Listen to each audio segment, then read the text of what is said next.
नाबाज खबर शामिल करते हैं खुशाब से। हमें ईद की खुशियों में मसाकीन हाजतमंदों को शामिल करना चाहिए। खुशाब के मारूफ सियासी और समाजी शख्सियत शफकत हुसैन खान उर्फ भोला ने कहा कि मुआशरे की ज़रूरतमंद और गरीबों मसाकीन अफराद को ईद की मुसरतों में शामिल करना सुन्नत नबवी को जिंदा करना है और हमारा दीनी और कौमी फरीज़ा भी है। गरीबों मसाकीन और बेवाओं की मदद करना इंसानियत की मेराज है।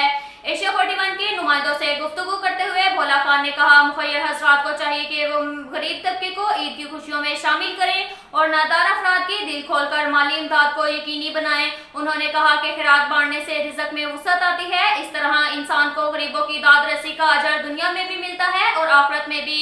उन्होंने मजीद कहा कि मुआशरे के हाजतमंद अफराद को खुशियों में शामिल करने से ईद की खुशियों की रौनकें दुबाला हो जाती हैं। अब तक के लिए इतना ही काफ़ी है। मिलते हैं अगले बुलेटिन में, हमारे साथ रहिएगा।